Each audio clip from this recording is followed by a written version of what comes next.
हज़रत आदम अलैहि अस्सलाम का किस्सा। हज़रत आदम अलैहि अस्सलाम पहले इंसान और पहले नबी थे, जिन्हें अल्लाह ताला ने मिट्टी से पैदा किया और ज़मीन पर इंसानी ज़िंदगी की इब्तिदा की।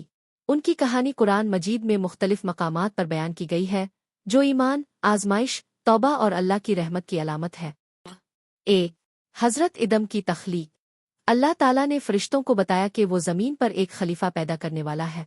फ़रिश्तों ने अर्ज़ किया, क्या तो इसको पैदा करेगा जो ज़मीन में फ़साद मचाएगा? लेकिन अल्लाह ताला ने फरमाया, मैं वो जानता हूँ जो तुम नहीं जानते। सूरत अल-बकरा 2:30। फिर अल्लाह ने मिट्टी से हज़रत इदम को पैदा किया और उनमें रूह फूंक की।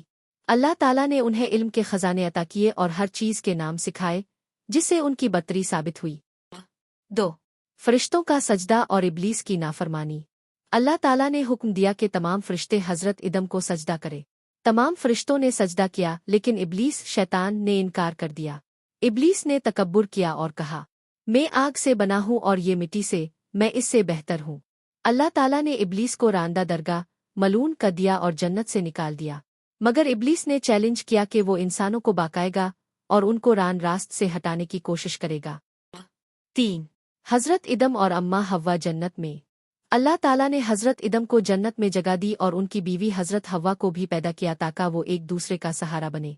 अल्लाह ने उन्हें जन्नत में रहने और हर चीज़ से फ़ायदा उठाने की इजाज़त दी, मगर फरमाया, इस दरख्त के करीब मत जाना वरना नुकसान उठाओगे। सूरत अल-बकरा 2:35। 4. शैतान का बाकाना और ज़मीन पर उतरना। इब्लीस ने उन्हें धोखा दिया और कहा, अगर तुम इस दरख्त का फल खाओगे तो हमेशा जिंदा रहोगे और फरिश्तों जैसे बन जाओगे।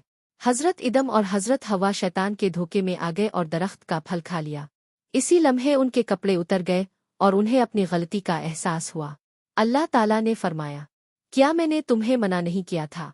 फिर अल्लाह ने उन्हें ज़मीन पर भेज दिया और फरमाया, अब तुम ज़मीन पर रहोगे, वहाँ नस्लें बढ़ेंगी और आज़माइश होगी। 5. हज़रत इदम की तौबा और अल्लाह की रहमत। हज़रत इदम और हज़रत हव्वा ने सच्चे दिल से तौबा की और कहा, ए हमारे रब, हमने अपनी जानों पर जुल्म किया, अगर तूने मुआफ़ ना किया तो हम नुकसान उठाने वालों में होंगे। सूरत अल-अराफ 7:23। अल्लाह ताला ने उनकी तौबा कबूल कर ली और उन्हें नबी बनाया। 6. हज़रत इदम की वफ़ात। हज़रत इदम ने ज़मीन पर तकरीबन 1000 साल गुजारे और अल्लाह के अहकाम के मुताबिक ज़िंदगी बसर की। उनकी औलाद से पूरी इंसानियत की नस्ल चली। उनकी वफ़ात के बाद उनके बेटे हज़रत शुस नबी बने। सबक और तालीमात।